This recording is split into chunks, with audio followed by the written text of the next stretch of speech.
Olá, pessoal, mais um episódio do nosso podcast, o Pod Mais Impacto. E hoje eu não vou demorar na introdução porque nós precisamos falar sobre coisa séria. Nosso convidado é super importante para a cidade, é uma figura política e nós acreditamos, ter muito para falar aqui para a gente e para a nossa cidade. Antes, eu quero agradecer o nosso Estúdio Way, que é completo. Os caras são fera na área de produção, na área do marketing, publicidade. E tudo aquilo que você precisar, vem para Estúdio Way, o nosso parceiro aqui deste projeto de Pod Mais Impacto, nosso podcast. É o podcast também do Corda Social, nosso trabalho, que a gente se envolve. É um projeto que vai até as escolas públicas, CREAs, Centro de Assistências, para nos disponibilizarmos enquanto equipe multiprofissional. Nós temos a nossa psicopedagoga, o nosso psicólogo, o Pedro, a mim, e nós nos disponibilizamos para a sociedade. Nós trabalhamos caráter, dignidade humana, o resgate do equilíbrio emocional e estímulos saudáveis. Tudo aquilo que a gente tem, que a gente disponibiliza para as pessoas. A gente entrega valor para a nossa cidade. Queremos causar impacto. Exatamente. Então vamos lá. Hoje nós recebemos na nossa mesa e quero agradecer desde já, toda a equipe dele, assessoria, e ele, inclusive, a própria pessoa, o Fred, Frederico Gustavo Rodrigues da Cunha, eu peguei o nome dele completo, mas ele gosta de ser chamado como Fred, o nosso deputado Fred Rodrigues. Ele é empresário, escritor e comentarista político. Então, aos fãs e a toda a nossa cidade, porque ele é um representante da nossa cidade, muito obrigada, Fred, por ter aceitado o nosso convite. Para a gente isso é muito importante. Muito obrigada. Obrigado, Lud. Um grande prazer estar aqui e espero que até o final do programa eu atinja as expectativas que vocês colocaram sobre mim. Duvido muito sobre mim, mas eu fico muito feliz de estar aqui. Obrigado, Pedro, pelo convite. Queria agradecer também o Davi aqui do Estúdio Way, que está ali coordenando a nossa live. Obrigado, pessoal. Obrigado quem está nos acompanhando, nossa equipe técnica que está aqui também, nossos assessores. Espero que hoje possa ser muito produtivo, a gente possa falar coisas que importam para o estado de Goiás e com certeza para o nosso Brasil. Só ressaltar aqui que o café do Davi também é uma delícia. Não, o café tá maravilhoso. Tem que falar do café do Davi. Se o Davi estiver aceitando encomendas, ele puder entregar uns cafés lá no gabinete, porque eu vou te falar, o café lá tá sofrível, viu? Não tá o forte da Alego a produção de café, não. Não no meu gabinete, tá? Porque fique claro, no meu gabinete, nós temos a Yara lá que nos ajuda, nosso auxiliar lá, ela faz um café excelente, mas no prédio em si não tá lá essas coisas, não. Então, Fred, eu gostaria de começar, com a pergunta: quem é o Fred, Quem é o Fred? As suas bases, e referências pessoais linkadas aí ao que você deseja para nossa cidade, para o nosso povo. É difícil, falar sobre você, assim, é uma autoanálise que acho que a maioria das pessoas não consegue fazer, e eu duvido que eu vá conseguir fazê-la bem também, mas eu gosto de me enxergar como um filho, como um irmão, como um tio. Agora, como pai, meu filho tá com 1 ano e 3 meses, e agora também como um esposo da Adele, que com certeza vai estar acompanhando e durante a transmissão vai deixar muitos comentários legais aqui pra gente. Coisa boa. É parceirona essa aí também. Essa como minha mãe, minha falecida mãe, infelizmente perdi minha mãe ano passado, em outubro, que foi minha grande apoiadora, minha primeira apoiadora, sempre, não importa o que eu desejasse fazer da vida, ela sempre estava lá em primeiro lugar. A Adele hoje também é minha grande apoiadora, assim como minha família, meu pai, minhas irmãs, meus sobrinhos e meus amigos. Então eu tento ser uma pessoa que está sempre disposta a ajudar e a fazer a diferença, Parece um pouco clichê, mas é realmente o que eu tento me colocar, E graças a Deus eu acho que eu não tenho muitos dons, não tenho mesmo, não sou bom em muitas coisas, Tentei jogar bola, não consegui. Tentei andar de skate, andei de skate bem, mas assim, nunca fui profissional, Cheguei a ganhar uns campeonatos locais aqui. Nunca tive, mas eu acho que eu tive um dom assim que Deus realmente me entregou, que foi, como a Lud leu aí, Eu fui comentarista político, analista político, e eu acho que foi a primeira vez assim que eu vi um número grande de pessoas vir pra mim e falar: Fred, o que você escreve, você consegue pegar um assunto político que é complexo e transformar ele em linhas simples, que faz com que eu entenda aquele assunto e a importância da gente tratar aquele assunto, né? Então eu acho que se Deus me deu um dom foi esse, né? De conseguir levar pra população, pra boa parte da população, a simplificação de um assunto de forma que a gente não o banalize, mas torne-o de fácil compreensão, porque durante muito tempo, há anos atrás, a política não era discutida no Brasil. Não. Ninguém tinha intenção, era algo inacessível, da elite, algo que ninguém podia falar, ninguém nem sabia o nome de ministro do STF. Exatamente. Hoje em dia não. Hoje o Brasil é completamente politizado. Né? E eu acho que assim, nos últimos 10 anos pra cá, que é onde eu tenho escrito texto de 10 anos pra cá e feito vídeo de 5 anos pra cá, eu acho que essa forma que a comunicação me proporcionou de levar esse debate, de levar ao público, e principalmente fornecer argumentos. O pessoal fala muito isso pra mim: Fred, você me forneceu argumentos pra eu debater com o meu professor, que é um professor de esquerda e inacessível, que não aceitava o diálogo. Eu tenho argumentos para debater com ele, tenho argumentos para debater com pessoas da minha família, com meu chefe, meus colegas de escola.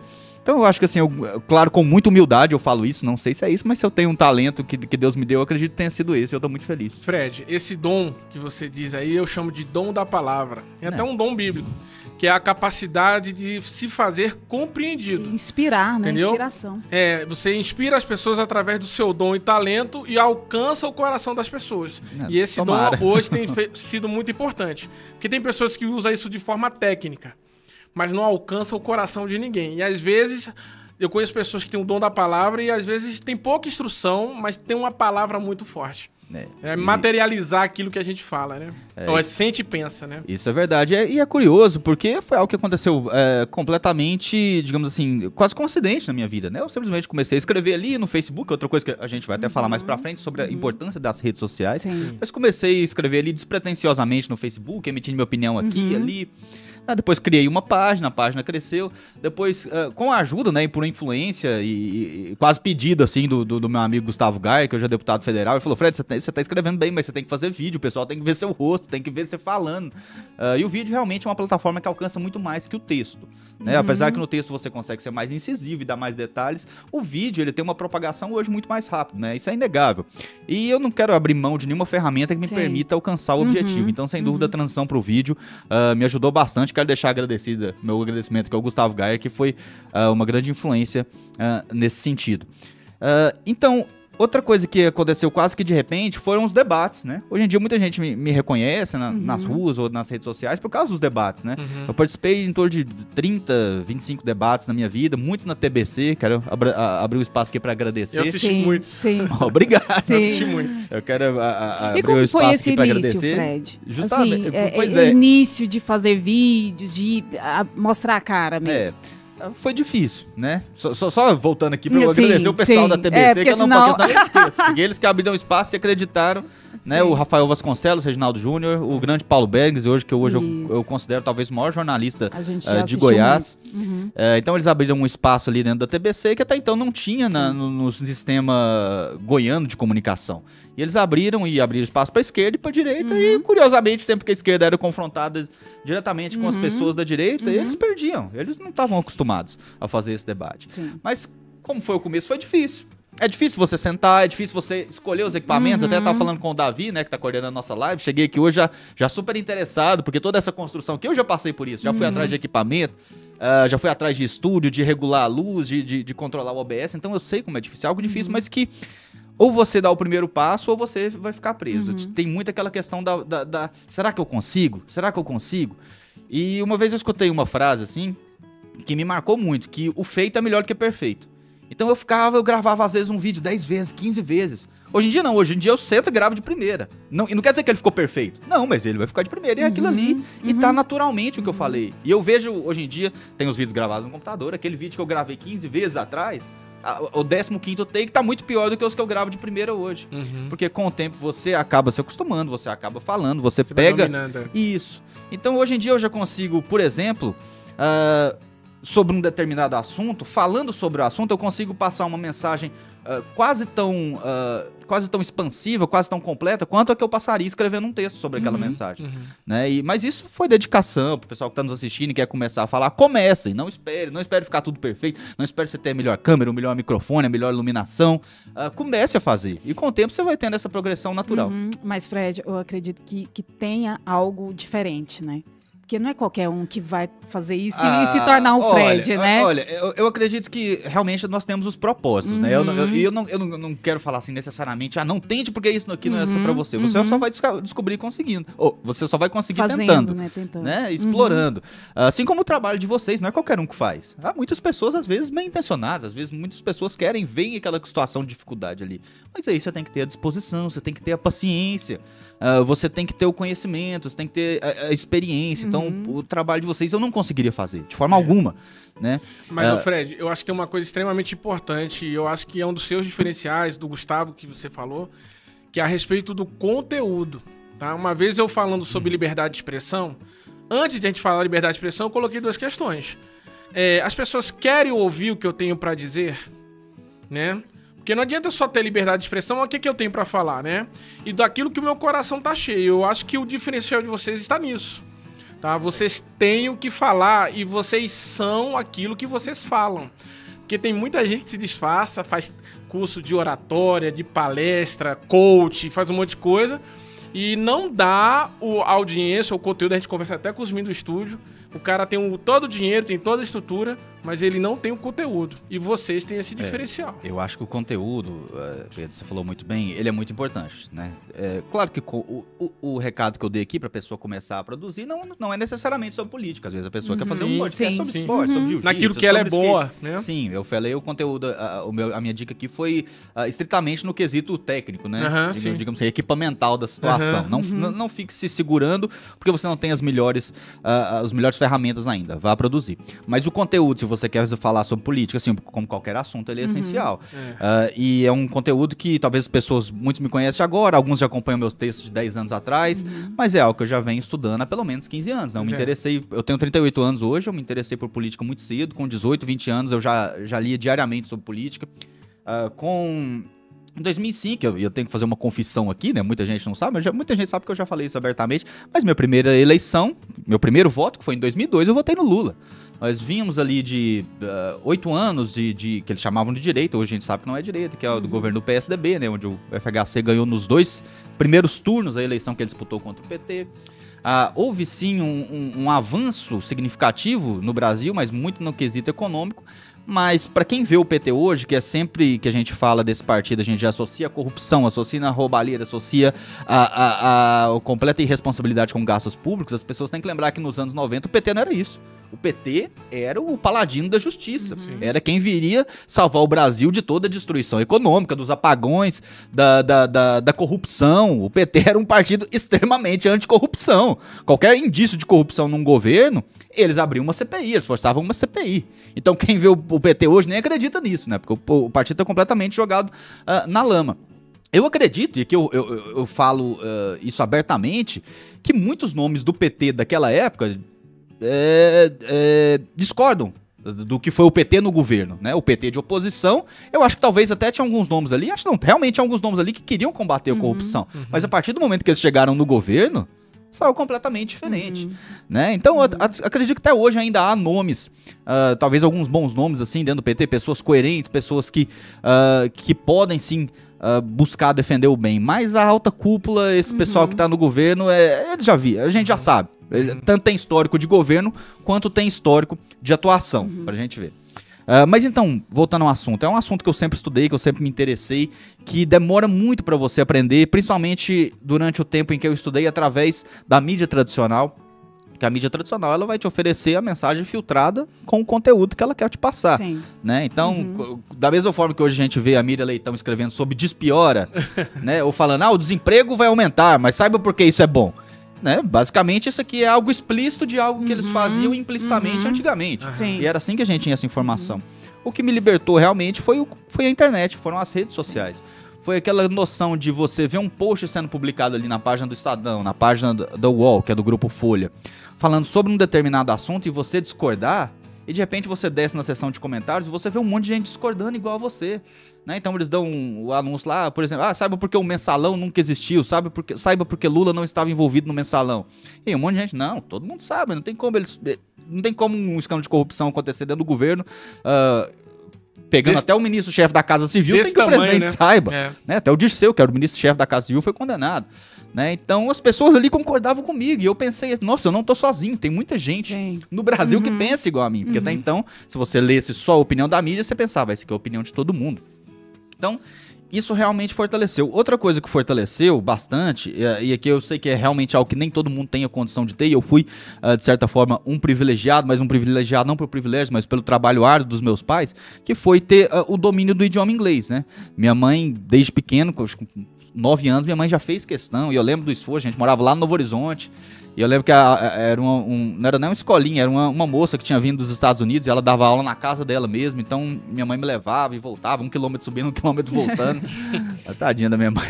Mas, assim, fez com que eu tivesse um contato muito cedo com a língua, e eu pudesse ter acesso a informações de fora sobre discussão política, que, do contrário, eu teria que aceitar a tradução que é feita pelos intelectuais para cá. E quando eles traduzem só a vontade deles. Então, distorcem. Distorcem completamente, né? Escondem, omitem a informação, distorcem. E quando eu vi aquilo ali, eu via que todo esse debate que chegava aqui no Brasil, debate sobre cotas, debate sobre feminismo, debate sobre militância LGBT, debate sobre liberdade de expressão, eram debates que já tinham acontecido nas universidades americanas e de outros países. E eram uns debates que a esquerda trazia aqui de forma atrasada, eram debates já superados nos Estados Unidos, e eles traziam aqui como se fosse um debate novo. Só que eles traziam como um debate novo sem trazer a outra versão, traziam só a versão da esquerda, e obviamente quando você só escuta uma versão, você tem a impressão de que aquela versão é a correta, mas lá o outro lado falando já tinha superado aquela questão. Vou dar um exemplo aqui, só pra gente ficar nessa questão. A do aborto, né? Aqui, ainda hoje no Brasil, eles vendem como uma liberdade, um empoderamento feminino e principalmente, uma questão de saúde pública, né? Que eu falo muito lá na Alego, né? O pessoal traz esse ponto da saúde pública, eu falo, gente, saúde pública pra mim é tratar cárie, viu? Aborto é assassinato. Então eles trazem essa versão, e principalmente a pior de todas, na minha opinião, que eles falam que é uma questão de progresso, de evolução da sociedade, né? E aí você escutando tudo isso, sem nunca ouvir o outro lado, outros debatedores enfrentando aquelas posições da esquerda, você acredita que acontece isso. Mas aí você vai lá nos Estados Unidos, você vê que tem muitos nomes fortes da direita lá, que já debunked, né, é o termo que eles usam, que é quando você destrincha um argumento, você acaba com aquele argumento. Então eles já debuncaram, assim, esse argumento, né? Por exemplo, a questão do progresso, né? E é um approach que eu uso muito. A civilização, ela passou a acontecer quando a vida inocente passou a ser protegida. Durante muitos anos, os bárbaros, né, as civilizações mais atrasadas, matavam os infantes, matavam as crianças. A criança nasceu com algum probleminha, eles matavam, faziam o sacrifício infantil. Ritual de sacrifício infantil. Infanticídio, né? Infanticídio. Então, a civilização ocorreu justamente quando a vida inocente passou a ser protegida. Não, peraí, isso aqui é uma criança, isso aqui é uma vida, a gente não mata. Né? E agora eles querem inverter, querem falar que o direito da mãe, direito da mãe, né? Completamente errado. O fato da mãe matar o filho é um sinal de progresso. Então eles têm muitas articulações, têm muito esses desvirtuamentos da realidade que eles se colocam muito bem como se fosse uma verdade absoluta. Então é esse tipo de estudo que você tem que ter, para você identificar esses processos, onde eles estão acontecendo, saber como esse debate já se desenrolou e trazer aqui pro Brasil e mostrar para essas pessoas, e é isso que eu faço. Então, quando chega um debate de esquerda aqui, e aí vem o professor, vem o mestre, vem o doutorado, que não serve para nada. Eu não tô aqui falando que você não deve estudar. Eu tô só falando que, do jeito que o ensino programático é colocado no Brasil, a pessoa passa anos e anos da vida dela sendo mestre, doutor, PhD, o que for, estudando para ser burro, para ser ignorante. Ele não tá se especializando em diversas conjecturas daquele assunto. Ele escolheu uma visão, que é geralmente entregue a ele pelo orientador, pelo doutor, que impede que ele defenda teses que vá contra o que já está estabelecido na faculdade, e fala, você vai se aperfeiçoar nisso aqui. Ah, não, mas eu quero fazer uma tese anticomunista. Não, então eu não vou ser seu orientador. Você não pode ser meu orientando. E assim que eles fazem um monopólio das teses. E tudo que é fora do que eles falaram pra você fazer é fascista, é nazista. Aí vem a rotulação. Cara, mas eu quero ler. Não, mas isso aí você precisa ler lá, não. Nós já temos a interpretação, o nosso ponto de vista sobre isso. Então, às vezes. A ciência está consolidada, é o termo que eles usavam. Né? Usam muito ainda, né? Não, em inglês é the science is settled, né? A ciência está consolidada sobre esse assunto. Né? Não tem mais o que discutir. E isso é a coisa mais idiota do mundo, porque a ciência não é algo fixo, né? A ciência é justamente a experimentação e principalmente o questionamento. É através do questionamento que a ciência avança. Aí eles falam, não, esse assunto aqui já tá batido o martelo sobre ele. E como o Pedro colocou muito bem, é isso que eles fazem nas universidades, né? Eles impedem o acesso ao contraditório. Sim. E eles impedem o acesso ao contraditório do aluno no primeiro dia de aula do primeiro semestre ao professor, ao doutor que está saindo no seu último dia de aula para apresentar a sua tese. Ele só tem acesso a teses pré-definidas. Então, essa que o Olavo de Carvalho chamava de autofagia intelectual, né, onde eles só consomem aquelas coisas que vêm aqui dentro, aquelas coisas que estão ali dentro do grupinho deles, eles não têm acesso ao contraditório.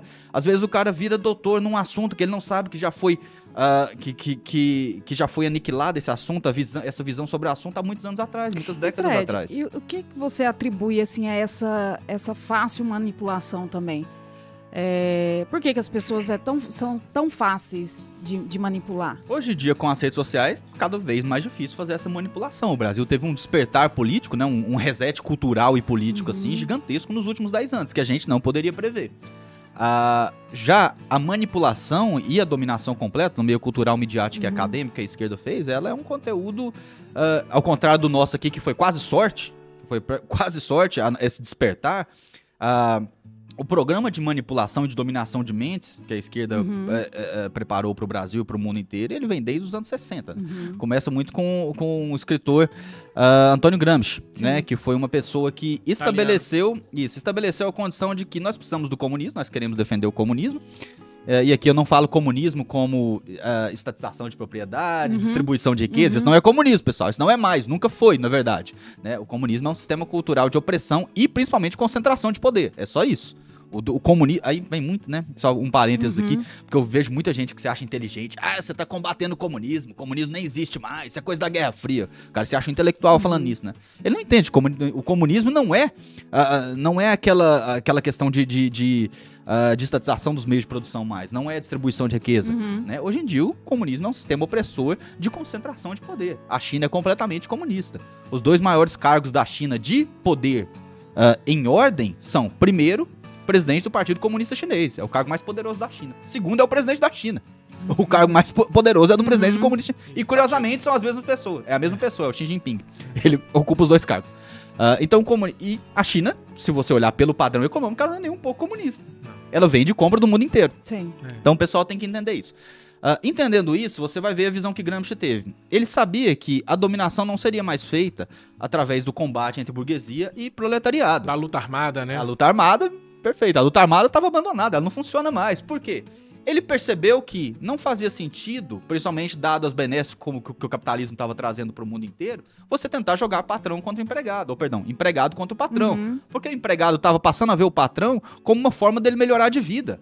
Nossa, ainda bem que esse cara trouxe essa empresa aqui pra minha cidade, que agora eu consigo produzir, tenho um salário fixo todo mês, prover pra minha família, comprei minha casa, comprei meu carro. Se possível, eu quero ser meu patrão, eu não quero matá-lo. Se possível, então Gramsci viu que estava havendo essa formação no mundo, que já foi um desarranjo do que era pregado por Lenin e Trotsky, e não tanto Stalin, né? Stalin foi mais um assassino, não tinha muito essa questão.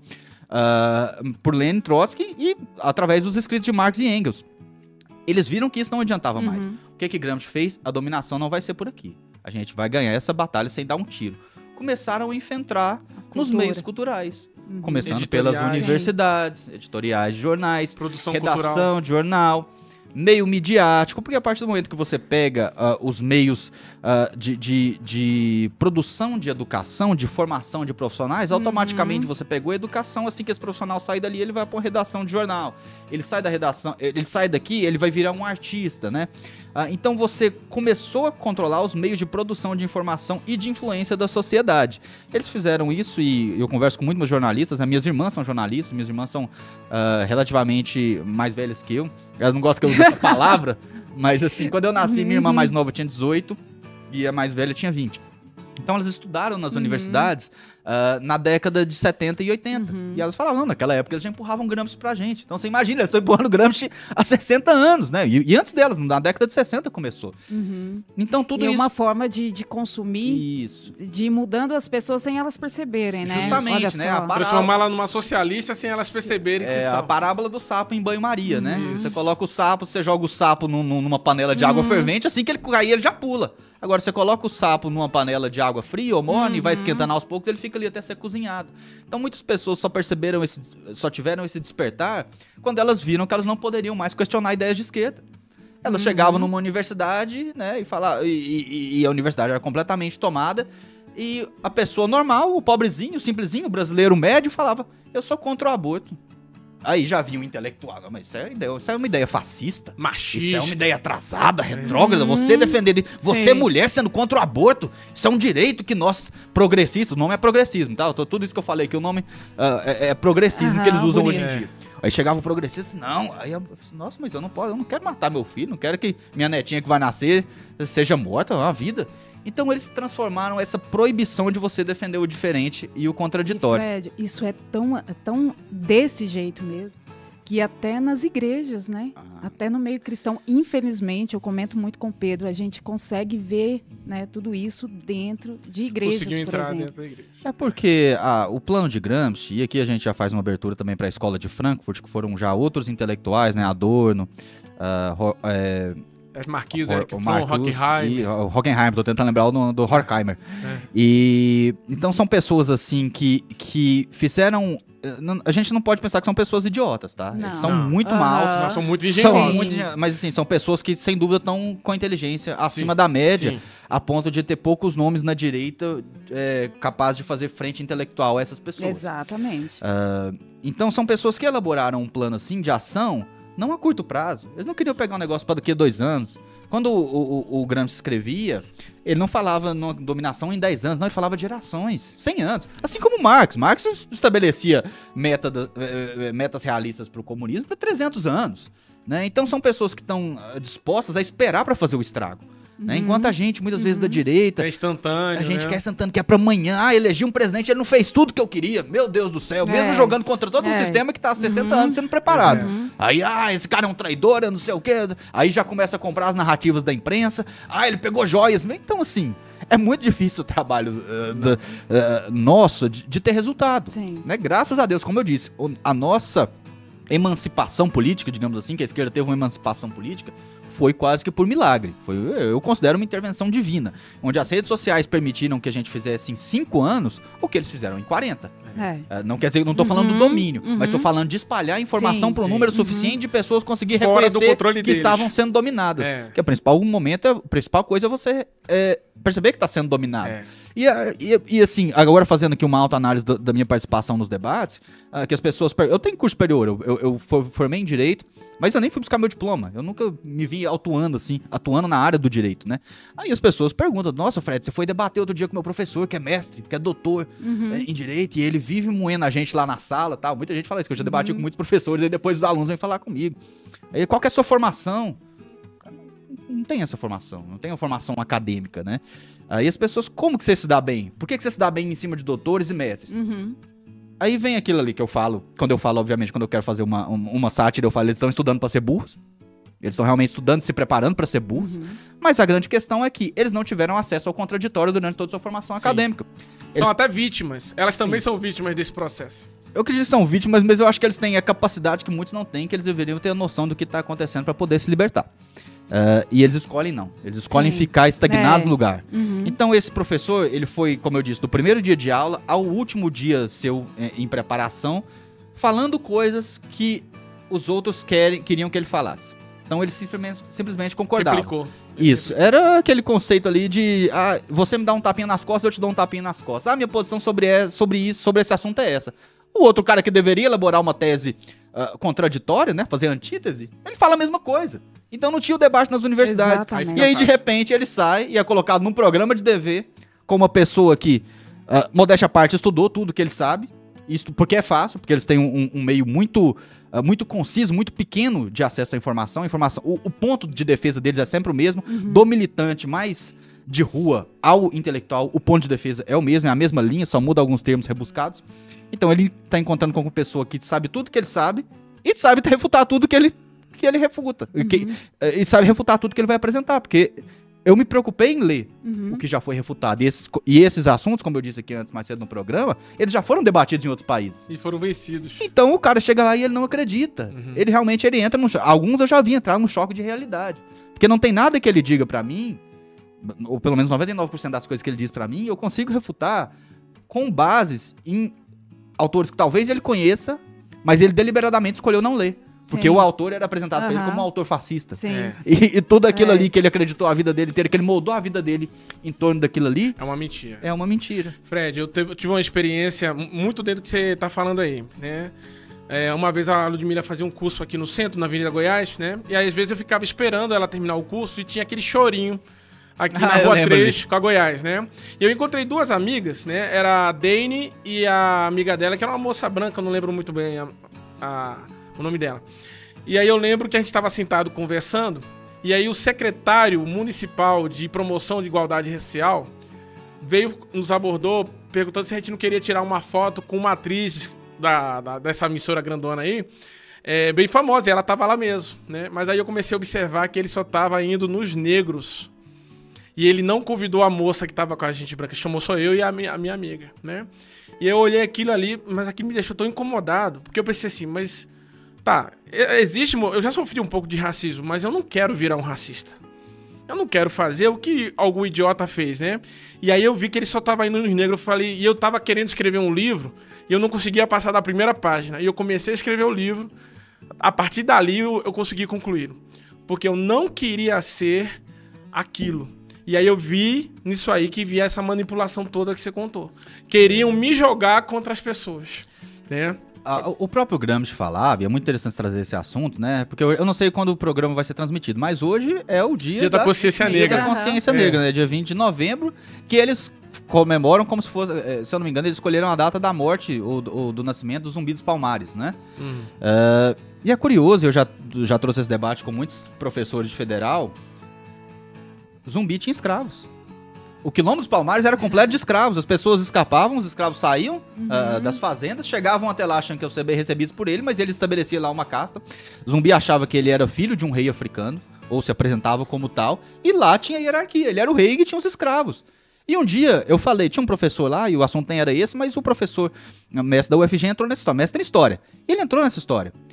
E ele falando, né, não, que a gente tem que admirar zumbis. E eu falei, nós temos André Rebouças, nós temos Luiz Gama, nós temos muitos outros, Machado de Assis. O Brasil tá repleto de intelectuais e atuantes do abolicionismo, negros, que merecem muito mais respeito do que Zumbi dos Palmares. Mas a gente escolhe, né, a esquerda, pelo menos, implementou Zumbi dos Palmares e criou esse mito. Inventaram como um libertador. Ele não era um libertador, ele era um dono de escravos. Nem fez uma revolução, como eles fazem, nem isso né? ele fez. Sempre fazem e eu falei isso pra esse professor, e eu pensei, deve ser mais alguma coisa que esse cara não sabe. E o pior, ele sabia. Ele só não se importava. Ele não se importava de idolatrar uma pessoa que tinha feito escravos, porque ele sabia que servia ao propósito dele de criar falsos ídolos pro discurso revolucionário. O discurso revolucionário, ele é todo baseado em cima de mentiras. Sim. São mentiras que... Vamos voltar aqui na questão do racismo, já que o Pedro puxou. A esquerda, os negros foram libertos, né? Foram libertos antes nos Estados Unidos, depois aqui no Brasil, foram libertos da escravidão física, mas a esquerda hoje em dia coloca os negros numa escravidão intelectual. Sim, eles mantêm os negros dentro de uma cesárea intelectual. O negro hoje que vai num congresso e fala, cara, eu sou contra cotas. Não há, ele não puxa o assunto ainda pra questão de militância. Ele só fala, eu sou contra cotas, não acho que seja bom pra sociedade, não acho que seja produtivo pra economia, não acho que nós vamos favorecer ou fomentar os melhores trabalhos e o trabalho de excelência quando você institui exclusivamente o critério da cor da pele como critério de contratação. Se o cara falar isso, ele tá acabado na militância racial. Eles vão xingar esse cara de capitão do mato, né? De Uncle Tom, né? É o termo que eles utilizam nos Estados Unidos. Eles fazem o que eles falam, né? Que ou então aprende a ser preto, você não sabe nem ser preto. Eu ia chegar lá porque isso aconteceu na Alego. Outro dia a gente estava passando um programa lá, os deputados do PT, claro, né? Os 3 deputados brancos do PT, 2 brancos de olho azul e uma deputada branca. E eles foram passar um projeto na CCJ que primeiro instituía o dia 20 ou dia 19, se eu não me engano, como feriado. Eu falei, já tem muito feriado. A gente não vai passar. Falei com os meus colegas lá, a gente não vai instituir como feriado. É uma data de celebração, ok, só não vai ser o feriado. O comércio não vai fechar. Porque isso prejudica, inclusive, os negros. Principalmente agora que a gente está numa retomada econômica depois de uma pandemia. O comércio precisa trabalhar. Falei com todos os meus colegas deputados, a gente combinou que o quê? Vai ser barrado. Apresentei o voto contra, foi acatado. E logo na sequência eles apresentaram outro projeto instituindo preferência de vagas para pessoas negras no estado. Isso nossa Constituição Estadual veda e a Constituição Federal também. Apesar de, obviamente, ter as interpretações expansivas de alguns setores do judiciário sobre esse tema. Mas nossa Constituição Estadual veta a discriminação na contratação. Se veta a discriminação contra a contratação, se você contratar alguém por ser negro, você está discriminando. E a gente fez esses votos a gente barrou esses dois projetos do PT num prazo de 20 minutos, com os votos do Cristiano Galindo, deputado Cristiano Galindo, que é o presidente de Comissão dos Direitos Humanos, negro, e do coronel Adailton, negro, policial militar, negro. E eles não, obviamente, eles não encarnam a militância política como eu encarno, assim, mas eles também não concordaram, né? Quando o deputado do PT foi criticar esses projetos terem sido barrados, ele atacou esses deputados. Porque ele começou a falar, aqui a gente tá prejudicando os negros, não sei o quê. Eu mostrei a foto, olha, deputado do PT, não vou falar o nome aqui pra não dar. E bom. Que não precisa. Falei, olha, pus a foto no celular dos dois, olha, os deputados que barraram o seu projeto são esse aqui. Porque ele tava chamando de racista, ele tava insinuando que são atitudes racistas dos deputados de barrar esses projetos. São esse aqui. Esse aqui é o Cristiano Galindo, esse aqui é o coronel Adailton. Ele sabe quem é. Os dois são negros, você tá vendo, né? Os dois não concordaram com o projeto de vocês, de tentar falar que a esquerda tem o monopólio da defesa dos negros. Ele vira e fala assim, esses aí são negros sem consciência racial. São negros sem consciência do racismo. Se olham no espelho e se acham loirões do sul. Olha só. Um deputado branco do olho verde, esquerda, falando isso. Ele acha que ele sabe mais ser preto do que... Ele acha que ele sofreu... Igual você falou que já sofreu com racismo, eu sempre defendo isso. O racismo no Brasil existe. Ele existe cada vez menos, mas ele existe. O racismo pontual, episódico, da pessoa realmente sofrer uma discriminação aqui e uma discriminação ali. O que não existe no Brasil, uma teoria que eles tentaram trazer e importaram mais uma vez dos Estados Unidos, como eu expliquei aqui no começo, a esquerda faz muito isso, que é a teoria do racismo estrutural.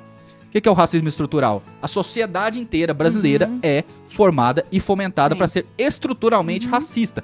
Desde o maternal até a aposentadoria da pessoa. Então não há o que a pessoa negra fazer para ela escapar disso. Eles criaram um mito, um ente, que vai passar o resto da vida da pessoa negra supervisionando ele para poder ser racista com ele em qualquer momento. Esse negro vai ter uma oportunidade de abrir um negócio, eu vou lá ser racista. Então essa é a imagem que a esquerda passa do racismo hoje, o racismo estrutural. Por que eles criaram esse conceito? É um conceito que obviamente foi importado dos Estados Unidos e hoje o maior defensor desse conceito no Brasil, que inclusive tem livros escritos sobre ele, é o Silvio Almeida. Aquele que... cujo ministério, o ministro dos Direitos Humanos do Brasil, do Brasil não, né, do regime lulista, e que acabou de receber a primeira-dama do tráfico lá, o ministério dele recebeu a primeira-dama do tráfico. Ele é o maior defensor dessa teoria do racismo estrutural. Ela é uma teoria que faz o seguinte, ao invés dela anular o racismo, ela perpetua. Porque, como Thomas Sowell disse, o Thomas Sowell é uma das minhas maiores influências, é um filósofo americano que vocês conhecem. Negro, também, o meu. Negro, tem quase...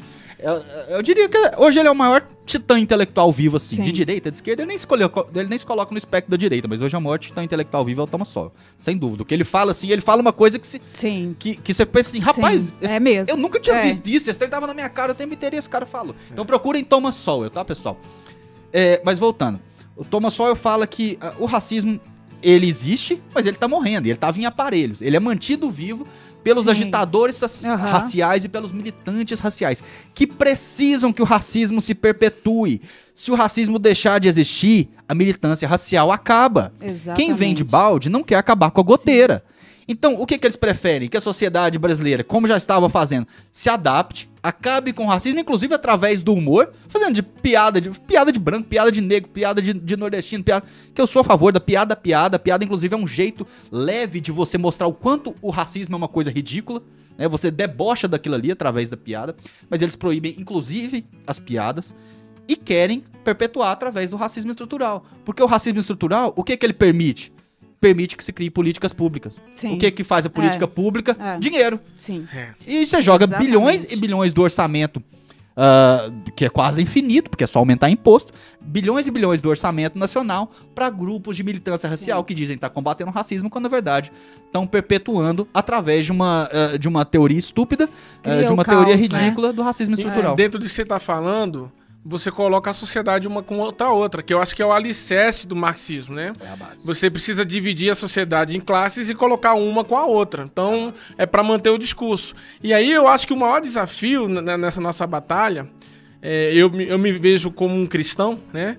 É não cair nessa armadilha e não enxergar nos outros o inimigo. Porque senão eu entro na luta de classes. Mas toda a intenção, e você falou muito bem aí, Pedro, e foi a intenção do Gramsci, é fazer a luta de classes, mas não a luta de classes econômicas. Isso. O que ele chamava de lumpenproletariado, né? Que é aquela participação, aquela perspectiva que ele tinha da sociedade serem grupos oprimidos. Então ele vai em todo grupo que ele pode conceituar como oprimido e fala pra aquele grupo, cara, você é oprimido. Isso. Você tem que se organizar pra e combater. se surgir. E aí começa a criar... E obviamente, esse é um conceito ilógico e irracional que ele não enxerga, apesar de ser muito inteligente, né, essas pessoas, como eu já falei, mas eles não conseguem prever todas as consequências. Não. Então você acaba criando agora uma casta que precisa agora estipular um ranking de opressão. Então quem é mais oprimido? O homem negro ou a mulher branca? E aí você tem que criar uma segunda casta agora que ele vai criando um espectro de opressão, né? Aí fica a mulher negra, mãe, solteira, que já fez um aborto, que tem alguma deficiência física e que é LGBT agora. Então toda vez você vai descer nesse ranking, ou subir nesse ranking, pra pessoa fica criado um ranking de opressão. Você desumaniza, a pessoa não é mais um humano, e ele é simplesmente um conceito de moeda política que pode ser colocado acima ou abaixo, conforme o uso que a esquerda quer dar pra ele. Então a esquerda ela não é contra o racismo. O que ela quer, na verdade? Ela quer o monopólio de poder falar quem é racista. O poder. Só isso. A esquerda não é contra o massacre de LGBTs. Ela quer o monopólio de poder defender ou de poder falar quem tá sendo homofóbico. Não por isso, em 2019, o judiciário brasileiro, totalmente influenciado pelo progressismo, declarou a homofobia como crime de racismo. Então hoje tem no Brasil o conceito estúpido do chamado racismo de gênero. E eles vão colocar racismo em tudo, vai ser racismo de gênero, racismo trabalhista. Eles querem agora, como eles viram que o racismo tem uma pena grande, eles vão transformar todo tipo de discriminação em racismo. Mas, atenção, só para eles, tá? E eles têm o poder de indicar quem vai ser o punido. Exatamente. Como esse deputado do PT não vai ser punido falar o que ele quis, por falar, o Lula também nunca vai ser punido por ter falado que a cidade de Pelotas é uma cidade exportadora de viados. Eu brinco com o Pedro. Pedro, quem é minoria aqui em casa? Porque você é preto, sou mulher. Pois é. Não, mas você é parda. A Lúdia, eu vejo aqui que ela é parda, por todos os critérios, assim como eu sou pardo, né? Eu descobri isso dia. Eu sou neto de negros, neto mesmo de negros, né? A minha tia, irmã da minha mãe, era bem morena. Minha mãe já era um pouquinho mais branquinha, mas ainda assim era morena. E eu sou neto de negros por parte de mãe. Então eu vim como pardo, eu fui colocado como pardo e eu vi isso no dia do meu certificado de reservista, né? Porque o certificado de reservista tem.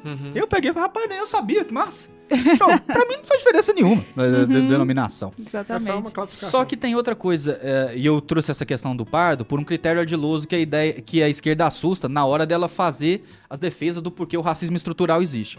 Então a esquerda chega, você pede um exemplo. Silvio Almeida. Glorioso ministro dos Direitos Humanos, que nunca comete nada errado, professor de Deus. Por que existe racismo estrutural no Brasil? Aí ele vira pra você e fala, porque apesar dos negros serem 80% da população, os negros serem 8% da população, 60% da população carcerária é de negros. Ah, é? Você tem algum outro exemplo? Tenho sim. Apesar dos negros serem 60% da população, eles só são 8% na posição de liderança das empresas. 10% da posição de liderança das empresas. Você viu?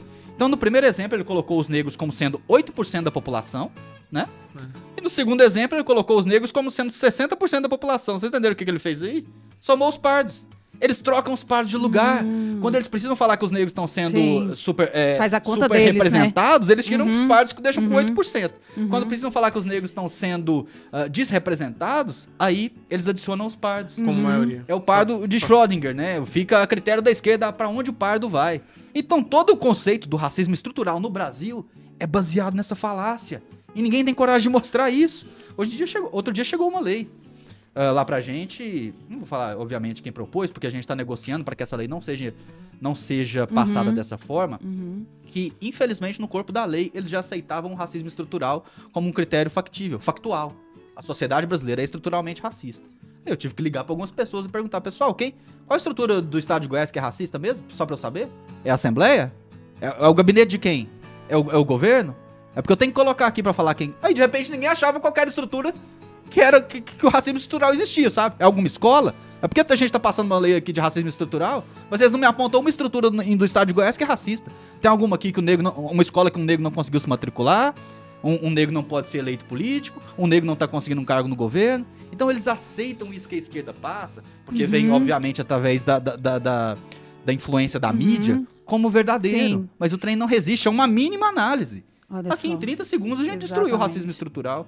Infelizmente a gente tem um cara na posição extrema de poder, que é o Silvio Almeida, que é um agitador racial, que é um militante racial, que defende essas funções. Nós já tivemos pessoas muito melhores nessa posição. Inclusive quero mandar um abraço aqui pro meu amigo, pro Sérgio Camargo, né, que foi presidente da Palmares no governo anterior, que é negro também, obviamente, e ele tem um conhecimento muito grande dessa situação e é completamente contra o feminismo. Eu gosto dele. Talvez seria interessante trazer ele aqui no podcast. A gente pode, eu tenho certeza que ele participaria. No nosso próximo podcast, nós vamos chamar um amigo nosso também e vamos falar justamente sobre consciência sobre esse tema. O Sérgio Camargo, assim, eu acho que foi uma perda muito grande, né? E mais uma vez, se o governo Lula realmente estava preocupado só com representatividade de cor, poderia ter mantido o Sérgio Camargo na posição.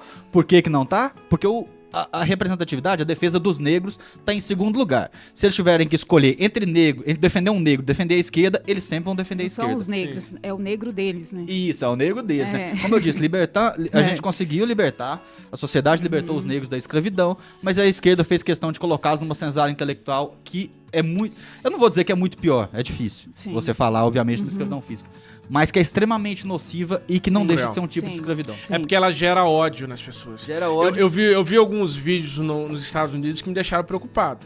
De negros estar dentro do metrô, em algum lugar, e aí, de repente, entra uma pessoa branca e ele do nada ataca.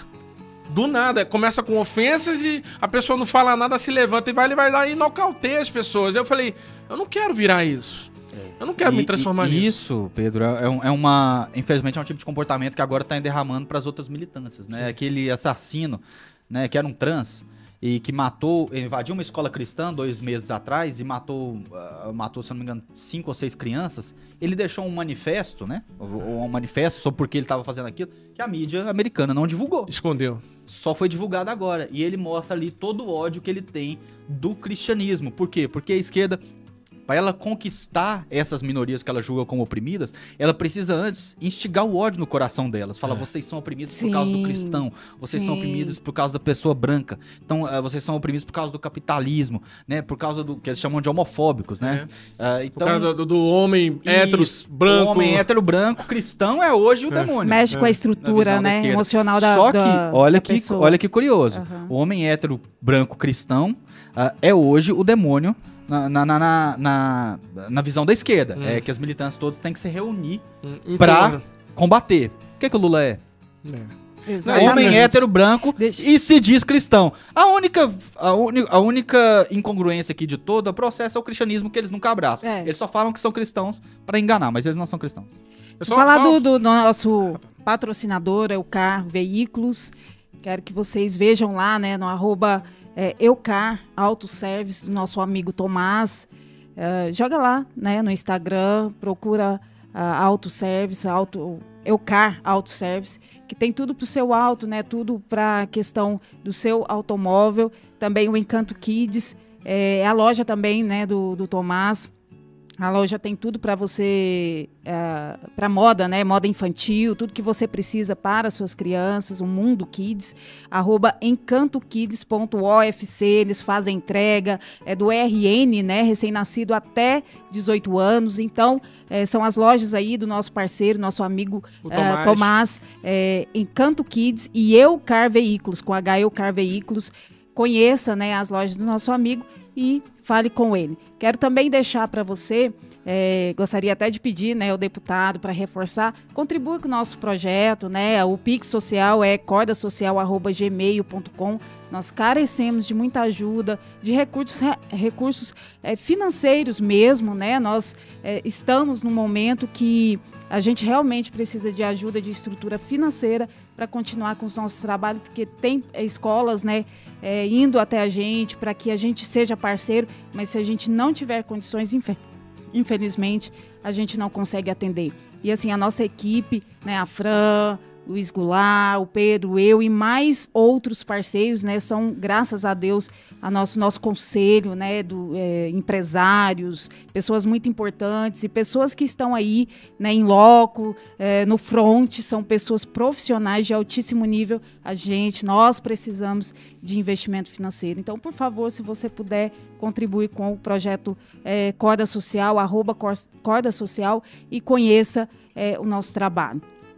É isso aí, pessoal. Eu não consigo colocar o quão importante é a gente poder apoiar não só os patrocinadores, né, que são pessoas que acreditam no trabalho, no trabalho excelente que está sendo feito aqui nesse estúdio de divulgação da informação, mas também, obviamente, do Projeto Cordas, né, da Lud e do Pedro, que eu conheço já desde o ano passado, que é um projeto que eu tive a oportunidade de acompanhar, já foram algumas vezes no gabinete, que a gente tem a oportunidade de colocar o nosso gabinete para ajudar, mas toda ajuda que puder vir será sempre bem-vinda, porque é um trabalho difícil, é um trabalho árduo, né, e que, principalmente, pessoal, não tem muitas pessoas dispostas a fazer, então nós temos que valorizar aqueles que estão.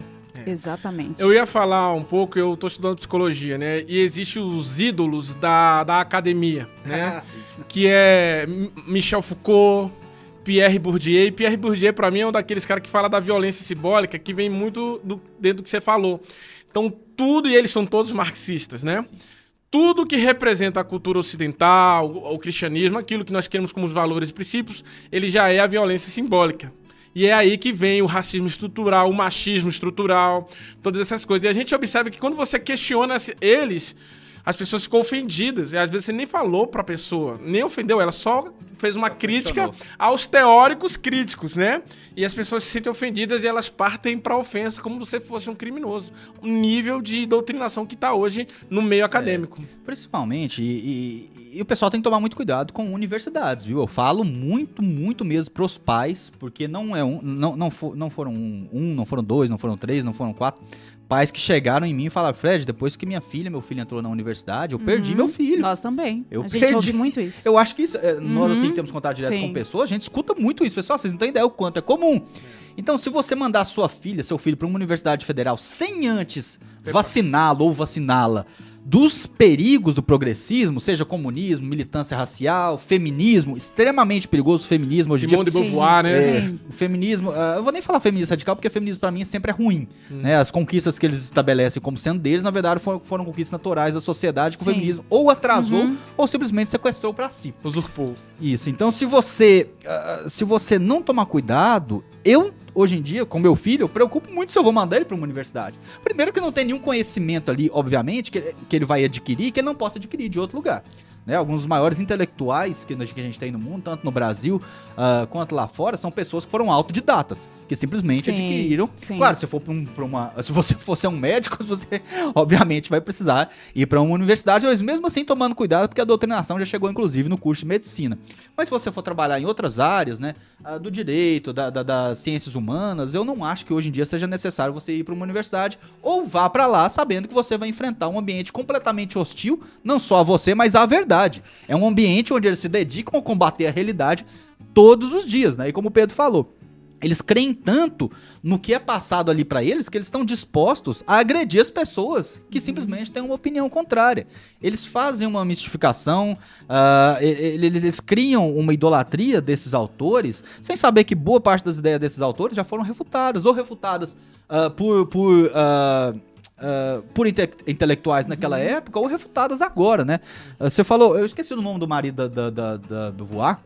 Não era Foucault, não? Era? Não, Michel Foucault não. Michel, eu esqueci também. Eu também esqueci, o francês lá. Eu esqueci, porque eu ia falar aqui, que eu lembrei de uma situação aqui, onde o Camus, né?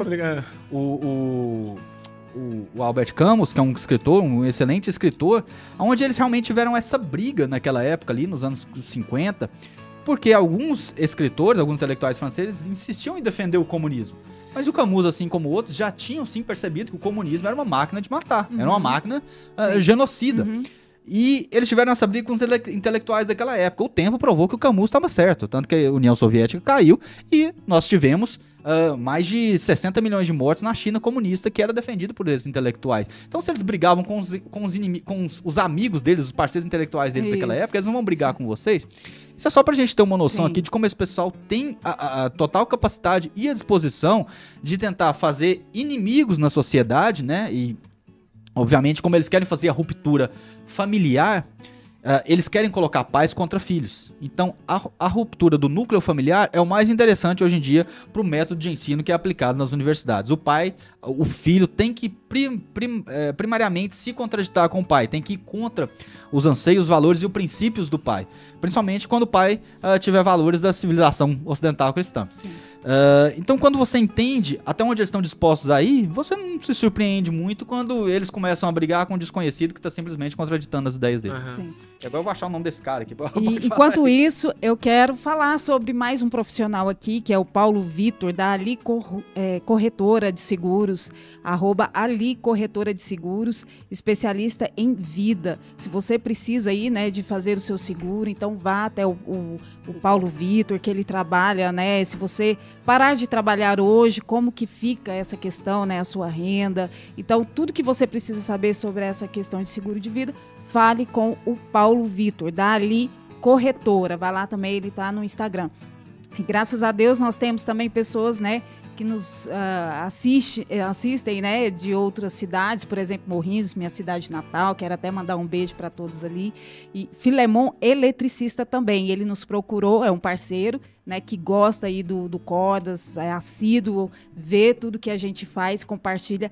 Então, Filemon Eletricista, eletrotécnico de Morrinhos e região, tá? Morrinhos, Goiás. Ele trabalha com projetos predial, residencial, rural e comercial. @Filemon Eletricista também. Então, são apoiadores do projeto Cordas. Só voltando aqui, o pessoal que está nos acompanhando, é o Jean-Paul Sartre, viu, pessoal? Sim, Sartre. Eu tava com ele na ponta da língua. Eu também não saí, desculpa, pessoal, que às vezes é tanta coisa, tanto pessoal envolvido que a gente acaba esquecendo. Mas procurem o porquê se deu a briga, porque se deu, principalmente nessa questão que a gente tratou, porque se deu a briga do Sartre com o Camus, né, que eram dois grandes intelectuais daquela época, e vocês vão ver até onde eles estão dispostos a ir para defender o genocídio revolucionário. Sim. E, inclusive, a história da esposa, né? Da Simone, né? Daria um podcast Verifique inteiro exatamente a vida daqueles que você segue, que você se alimenta, tá? É muito importante isso. Deputado, nós estamos caminhando para o final da gravação, porque, nossa, é muita coisa, a gente quer falar sobre muita coisa e nós vamos já fazer o convite aqui, volte, porque a gente quer falar ainda de coisas que ainda nem abordamos aqui, mas a gente sabe que o horário, né, e essa questão, infelizmente, a gente tem que honrar. Mas eu gostaria muito de perguntar sobre a questão dos nossos jovens, né? Nós trabalhamos nessa área, então, para mim, é muito importante entender a sua visão sobre a juventude, principalmente os homens, assim. O que você acha sobre a questão dos rapazes, como que estão, né, e os nossos homens do futuro, e o que você acha que a gente pode esperar de um futuro nas mãos desses rapazes, dos nossos homens? O jovem, ele tem algo dentro de si, né? E todo mundo aqui que já foi jovem, eu já fui, e é possível ver que é aquela atenção por buscar o que é diferente, né? Às vezes nem sempre uma rebeldia negativa, mas uma rebeldia contra o sistema, contra o sistema, vou utilizar essa frase. Antigamente, né, na década de 70, 80, assim, o sistema, o que era? Era justamente a base conservadora, porque você via esses movimentos que surgiram, o punk, né, esse pessoal todo, eles meio que, o anarquismo, e eles se insurgiam contra a base conservadora cristã, que de certa forma era a maior parte da sociedade, ainda é. E ainda é, mas por que eu tô falando isso? Porque a esquerda dominou tanto o meio cultural, meio acadêmico, meio midiático, que hoje em dia você ser um rebelde cultural é justamente você defender os valores e princípios da direita. Você se insurgir contra o sistema hoje em dia como jovem, você ser uma pessoa inconformada com o que estão tentando implementar na sua vida e forçar na sua vida, é você ser uma pessoa que defende os valores e princípios cristãos. E eu vejo cada vez mais jovens participando disso. Então eles pegam ali aquela irreverência dos jovens, criam memes, né? Hoje em dia eu vejo muita criação de memes, de humor, defendendo os valores cristãos, né? Mostrando como... Porque a esquerda se radicalizou tanto e se radicalizou e tenta impor a sua forma de ver, a sua visão do mundo, que esses jovens se sentem incomodados, né? Não é porque eu não concordo com tudo que a militância LGBT defende que eu seja um homofóbico, né? Não é porque eu seja contra a política de cotas que eu sou um racista, né? E a esquerda tenta empurrar isso e o jovem vê aquilo, percebe o engodo e se insurge contra. E eu tenho visto os jovens que vão nos meus gabinetes, que vão no meu gabinete, né? Eu tenho visto alguns políticos jovens aparecendo agora, apesar de que se eu pudesse dar um conselho, esperem, não tente entrar muito jovem na política, sabe? É algo que é um despertar que pode ser um pouco agressivo demais. Traumatizante, né? Se prepare, forme seu caráter e seu conhecimento antes de entrar. Claro que tem algumas situações à parte, né? Tem realmente alguns prodígios, Nicolas, né? Como isso. Tá o Nicolas, que realmente é um prodígio, né? Mas não é a regra, é a exceção. Se prepare. Quanto mais tarde você entrar na política, melhor. Não quer dizer que você não possa atuar, não quer dizer que você não possa participar. Tem vários eventos, inclusive vá atrás de deputados para você se integrar naquele contexto. Mas o ideal é que você espere, pelo menos até os 30 anos. Né, com, obviamente, exceção de alguns prodígios, assim como o Nicolas. Então é uma análise, é uma autoanálise que a pessoa tem que fazer. Mas o que eu acho e que eu vejo hoje em dia é, nessa positividade, eu vejo com muita positividade, né, vejo com otimismo, essa situação do jovem tá se tornando um rebelde cultural contra as doutrinas de esquerda, que dominaram completamente a vida dele. Então ele vai sair, ele vai assistir um filme, ele vai ver um filme na Netflix, tá tudo de esquerda, tá tudo progressismo, tá tudo lacrador, tá tudo, como os Estados Unidos utilizam o termo, né, a cultura woke. Então tá tudo dentro da cultura woke, tudo tem que lacrar, tudo tem que mostrar alguma questão, que eles falam que é questão social, mas não é só pra empurrar valores progressistas. E eu tenho visto esses jovens se rebelar contra isso, se rebelar não só com humor, mas com irreverência, com ironia, com sarcasmo. E principalmente eu acho que o que a gente tem que lutar hoje, nós como deputados, nós como adultos, é pela liberdade de expressão. Do contrário, a liberdade de expressão é a sua primeira liberdade, e isso vale inclusive para os jovens. Se você não tiver liberdade de expressão, todas as suas outras liberdades são meras ilusões. Elas serão simplesmente alguma coisa que alguém diz que você tem, mas você não sabe se você tem, até você ter a liberdade de expressão para questionar ela, ou para falar se ela está sendo aplicada do jeito errado. Então, se você perder a liberdade de expressão, acabou. Sim. Eu acho que esse deveria ser o foco do jovem de hoje, lutar pela liberdade de expressão. E... a gente vê muito casos, né, nas escolas, por exemplo, na escola que a gente trabalha lá na região norte, a gente vê muito que a base familiar é muito preocupante também, né, deputado? Porque fala-se muito das escolas, porque a escola, né, vai estragar o menino, não sei o quê, vem com ideologia, mas a gente percebe que os adolescentes já chegam na escola. Então, assim, a gente vê que é um tripé, né? Tem duas questões, mais a questão do adolescente. Então, o adolescente entre escola e família. Mas a família também tem que se comprometer na educação, nesses valores. Eu vi você trazendo a sua mãe, olha só, já colocando você numa escola de inglês, numa aula de inglês, e isso te ajudou na formação deste homem, né, com educação, que fala, que debate, tudo. Então, eu acredito que a educação de casa, familiar, ela sobrepõe a da escola. Mas, infelizmente, a gente percebe que esses meninos não têm base familiar. Está sendo deficiente. Muito. Essa é uma questão que até eu peço para você pensar com carinho. Se quiser, a gente conversa depois. E é uma coisa que a gente quer conversar com o Gustavo Gaia. Ele vai estar aqui nesse podcast.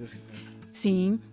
E, assim, é de se pensar que as famílias abandonaram seus filhos. Muitas. Claro que não é generalizado. A gente tá generalizando, mas eu concordo 200% com você. Eu acho que a educação... A educação escolar, ela tem que ser meramente... ela acrescenta só. Sim, ela tem que ser técnica. Por falta de um termo melhor, a educação escolar ela tem que ser técnica. Né? Agora, a educação e a formação de caráter, ela tem que vir de casa. Né? Como eu dei a dica aqui, não mande seus filhos para a universidade se você não vacinou o caráter deles antes. Ao contrário, você vai perder o seu filho. E não adianta, por mais que eu apoie, nós íamos a manifestações, nós cobrávamos nossos direitos, cobrávamos nossos governantes, nossos políticos, e eu me incluo aqui também, preciso ser cobrado sempre. Mas se a sua casa estiver desarrumada, não adianta você deixar seu filho usando droga, sua filha adotando cada vez mais valores progressistas, abraçando essas teorias radicais de feminismo. E você tá lá na manifestação, você tem que sentar primeiro e conversar com seus filhos, evitar que eles se percam, como o Jordan Peterson diz, né, arrumar seu quarto antes de salvar o mundo. O que a gente tá faltando é justamente essa situação, e não é à toa que toda base de qualquer teoria progressista, de qualquer incitação à militância, de convite e captação para militância, passa antes pela destruição da autoridade paternal, passa antes pela destruição do núcleo familiar. Pro Estado, e vocês podem procurar, e hoje em dia, antes eles escondiam, mas hoje eles já falam isso abertamente, pro Estado esquerdista, para as doutrinas esquerdistas, seu filho não é seu. Seu filho é do Estado, ele é um mero militante, uma mera tábula rasa que eles vão utilizar para colocar as doutrinas dele ali dentro, né? E só para eu dar um exemplo disso, né, e passa por uma lei dessa, vou tentar ser conciso aqui, passa por uma lei que a gente colocou. Vamos entender que nós tivemos um procurador esquerdista falando recentemente, uns 4, 5 anos atrás, chama Débora Duprá. E ela fala, os filhos não são dos pais, os filhos pertencem ao Estado. Né? Comentando sobre um assunto, ela fala, não, os filhos pertencem ao Estado, não são dos pais. Os pais são meros progenitores. Procure esse nome no YouTube, Débora Duprá, vocês vão ver ela falando isso. Segundo, nós vemos hoje uma movimentação no setor esquerdista cada vez mais agressivo para que seja feita a mudança de sexo em crianças e adolescentes, né? Aqui no Brasil eles ainda escondem, porque o debate não está tão avançado igual nos Estados Unidos. Mas nos Estados Unidos, com a legislação estadual independente da federal, alguns estados já estão autorizando essa mudança de sexo cada vez mais cedo. Começando com o procedimento, inclusive aos 4, 5, 6 anos, tá? Em 12 anos eles entram com o chamado bloqueio hormonal, que impede que a criança desenvolva a característica do sexo. E nos 16 entram com a hormonioterapia cruzada, que dá o hormônio do sexo oposto para aquele adolescente. Ok. Eu não vou nem falar que uma pessoa em 16 anos não tem a mínima condição de adotar medidas que mudariam completamente a vida dela, tá? Porque isso a esquerda sabe, ela não tá preocupada com isso. Eu vou entrar aqui na questão familiar, porque você deve se preocupar com isso, em proteger a sua família e lutar pela sua autoridade em cima dos seus filhos. Se eles estão colocando essa questão de cada vez mais cedo trazer a terapia, o que eles falam, né, de procedimentos de mudança de sexo ou de procedimento de transição de gênero. Vou utilizar a mudança de sexo. Se os procedimentos, os protocolos de mudança de sexo estão entrando cada vez mais cedo, e eu já falei aqui mais cedo que eles estão considerando homofobia e transfobia como racismo. Racismo é um crime inafiançável. Se você entra com uma educação que eles colocam, a educação sexual, a gente sabe que não é educação sexual, é educação de militância LGBT de esquerda. Logo cedo colocam educação de militância LGBT de esquerda na criança. Fala pra ela, homem e mulher não existe, você pode ser o que você quiser. Beleza, essa criança de 4 anos começou a desenvolver esse interesse baseado em professores, em mídias, na ausência paterna, né? Não estou falando, obviamente, que de todos os professores, mas na ausência paterna, essa criança de 4 anos começou a desenvolver a intenção de fazer uma mudança de sexo. No Brasil, obviamente, nos Estados Unidos já tá mais ou menos. Aqui no Brasil não tá, porque eles estão escondendo, mas a intenção é fazer essa. É igual aborto. Falam que querem para as 20 semanas, mas a verdade é que até os 9 meses. Vai chegar no Brasil aqui. Até os 4 anos pode-se autorizar a criança. Você, como pai, tenta fazer sua autoridade. Que absurdo! Meu filho de 4 anos, meu filho não é uma menina. Ele viu o vestido da mãe, riu pro vestido da mãe, mas não é uma menina por causa disso. Não, seu filho é uma menina e a gente identificou aqui, através do aparato que a gente montou, que ele quer fazer uma mudança de sexo. Não vou deixar. Não vai deixar, seu homofóbico. Você sabia que transfobia é racismo? Eu acho que tá na hora de você ir pra cadeia. Pra você aprender sobre o direito do seu filho. Crianças trans existem. Tá na hora de você ir pra cadeia. Como transfobia agora é racismo, você condena esse pai. Meu Deus, mas e agora? O que essa criança vai fazer? Não, essa criança é do Estado. O Estado assume a guarda e faz a transição de gênero nessa criança. Nossa, que horror. Alheio à vontade paterna. Nossa. O que eu tô mostrando aqui, eu espero que o pessoal tenha entendido, é que todo o procedimento, toda a estrutura pra fazer isso, tá pronta. Ou tá sendo construída a passos largos. Então foque na sua família, entenda o que eles estão fazendo. Esse pessoal não tá brincando. Não. Eles não estão fazendo nada por coincidência. Eles sabem tudinho o que eles têm que fazer. Então, aí de repente chega a procuradora e fala, os filhos não são dos pais. Eu vou lá e me revolto. Não agrito, porque eu não sou de xingar. Mas mostra o absurdo. Sou agressivo no debate contra essa fala da procuradora. Fred, você tá exagerando. É porque eu sei o que ela quer dizer com aquela fala dela. O racismo foi transformado em homofobia. E eu vou lá e sou contra. Vocês estão loucos, isso não existe. Aliás, a homofobia foi transformada em racismo. E eu falo contra, isso é um absurdo. Um crime é um crime, outro crime é outro. Não, Fred, você está exagerando, você é homofóbico. Não, é porque eu sei o que eles estão preparando. Exatamente. Entendeu? A educação sexual nas escolas. Vamos colocar a educação nas escolas cada vez mais cedo, para a criança saber identificar um agressor sexual. Eu vou lá e me oponho. Não é isso que estão fazendo, não sei o quê. Fred, você não quer que a criança... Não, meu filho, é porque né? eu sei o que eles estão fazendo. Sim, eles têm um eufemismo pra tudo. Sim. Então, assim, só para o pessoal entender, né, e isso passa pelo meu trabalho na Câmara, tá lá, também, na Assembleia também. Sim. E aqui o Estado de Goiás, a gente apresentou um projeto, já está em segunda fase de fundação, e o Estado de Goiás vai ser o primeiro estado a proibir procedimento de mudança de sexo em criança e adolescente. Você fez 18 anos, que eu já acho que é cedo, mas 18 anos é sua maioridade, aí você pode decidir o que você quer fazer com a sua vida. Agora, procedimento de mudança de sexo em criança e adolescente não vai acontecer. Esse é um assunto muito grande, a gente até poderia falar, mas está no fim do programa. Senão depois a gente pode expandir aqui para ele, mas é um assunto muito grande. A gente vai voltar. O deputado vai voltar, né, deputado? Com certeza. E vai nos ajudar aí, trazer pessoas importantes, pessoas influentes, né, referências para nossa cidade, para a gente conversar ainda mais falar sobre com o pessoal. coisas Sérgio Camargo é um que eu vou fazer o convite pessoalmente aí. Tá, faça. Quer mais alguma pergunta? Não, eu tô feliz de ter você conosco aqui, o Fred, e eu acho que, assim, como eu falei antes da gente começar a gravar aqui, a gente tem que ajudar a dar suporte às pessoas que realmente amam esses meninos, esses jovens. Porque eu trabalho com torcida organizada e eu vejo que a gente percebe nesses meninos é que falta amor pela vida deles. De pessoas que lutem por eles, né? E na hora que a gente encontra pessoas assim, a gente quer somar força junto, quer lutar junto. Então, queremos também nos colocar à disposição. Com certeza. Conta aí comigo. Já posso fazer minha despedida? Pode. Já? Deixa suas considerações, fala o que você quiser, o microfone é seu e sim. Primeiro, agradecer... Primeiramente de tudo, parabenizar pelo projeto, né? Como eu disse, eu sei como é difícil iniciar, fazer a construção, correr atrás do convidado, muitas vezes convidados marcam em cima da hora, eu sei como é chato, como é desgastante. Parabéns pela dedicação, mas eu já conheço o trabalho de vocês no Cordas, conheço como é bonito e convido todo mundo a conhecer, né?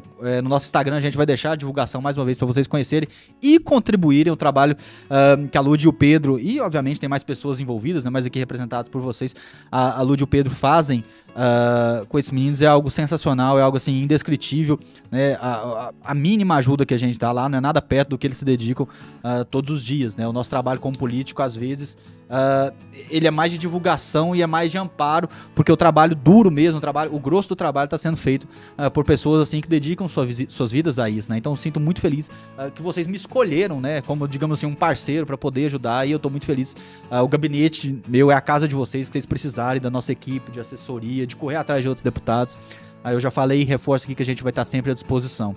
Para você que nos acompanhou, obrigado pela paciência, desculpe aqui por esticar alguns assuntos são muito complexos, a gente tem que ir e voltar em várias situações para entender, mas é o que a gente se dispôs a fazer, né? Então eu acredito que pelo feedback, pelo retorno que a gente tem tido do nosso trabalho, eu acredito que muitos de vocês estão felizes, mas eu não me coloco em momento nenhum numa posição de que eu acho que tá bom o trabalho sendo feito. Cobrem sempre, nos acompanhem nas redes sociais, nos acompanhem no YouTube, puxem a orelha se achar necessário, isso vale aqui para vocês dois também. E agradecer a nossa equipe, tô vendo a Lilian Webster ali, mas todo mundo que veio hoje. Davi, mais uma vez, obrigado, Davi, pela recepção, parabéns pelo projeto, pelo estúdio, pelo carinho que você trata a todos que vêm aqui, e especialmente, obrigado, Lud, obrigado, Pedro, sempre um prazer estar aqui com vocês. Eu nem ia falar não, deputado, mas eu fiquei com vontade de falar, inclusive, só para deixar aqui, né, o nosso testemunho de que... Como que a gente vai fechar o ano para a escola que a gente ajuda, a gente apoia? Nós vamos levar 2 séries que estão se formando no 9º ano para o Resort Hot Park. A gente conseguiu lá, a gente articulou. Boa. Nós vamos levá-los porque eles foram bem nas provas externas, né? E eles melhoraram o comportamento. A gente abriu portas lá para eles, inclusive quero deixar um abraço para a Laine, que é a executiva lá do Resort. E com tudo grátis. E a gente está intermediando para eles terem um momento lá, uma imersão de visão profissional com os executivos, né? Do pessoal do Hot Park. A chefe executiva do RH, né? Talentos Humanos lá do Resort. Boa, então eles proporcionar uma nova experiência para eles. Diversão com inspiração profissional. Coisa boa, meninada merece. Você está estudando, detalhe, não é só cobrar não, tem que dar o prêmio. Eles nunca saíram de Goiânia. Nunca viajaram, não sabe o que é o resort, não sabe nada fora daqui. Vai entre 14 e 15 anos. Coisa boa, gente. Então a gente tá levando eles para experimentar algo diferente, né? Coisa boa, Deus abençoe. Isso é uma realização para nós também, a gente se sente feliz e tá promovendo isso. Não, você tem que tirar um momento assim pra gente apreciar as coisas boas que conseguimos. Então, deixa eu só dar um recado aqui, amor. eu quero convidar você a conhecer o Estúdio Way do nosso amigo Davi e Igor. Aí quando você chegar aqui no estúdio, você pede o café do Davi. Café patrocinadores. Eles são nossos parceiros aqui. Eles têm esse estúdio aqui para gravar o seu podcast. Eles têm estrutura também para estar fazendo cursos, transmissão ao vivo, ou então você gravar os seus cursos, os seus treinamentos. Eles também fazem filmagens aéreas, eles têm drone. Você que trabalha com agro, quer são fazer completos. Também vídeos institucionais para sua empresa, para você divulgar a sua empresa. Eles são extremamente profissionais. Além disso, eles fazem também jingles. Tá chegando o ano de eleição, então aí você que final quer ser de candidato, ano, Natal, ano você novo. pode procurar, eles são músicos profissionais e são 2 irmãos que nós encontramos e a gente rolou uma química entre nós e eles, né? Então vocês procurem o Davi e o Igor, eles vão receber vocês muito bem aqui. Corda Social agradece. Obrigada por nos assistir e apoiar. Entre em contato, cordasocial@gmail é o nosso Pix Social. Você estará abençoando adolescentes da juventude de Goiânia, especificamente ali da região norte, mas a gente quer escalar, a gente quer só melhorar, né? Ampliar e alcançar toda a cidade. Se Deus quiser. Obrigado por assistir, até mais. Muito obrigado, Fred. Obrigado, equipe. Tchau, tchau, Estúdio Way. Brigadão. Um abraço, tchau, tchau. Boa tarde.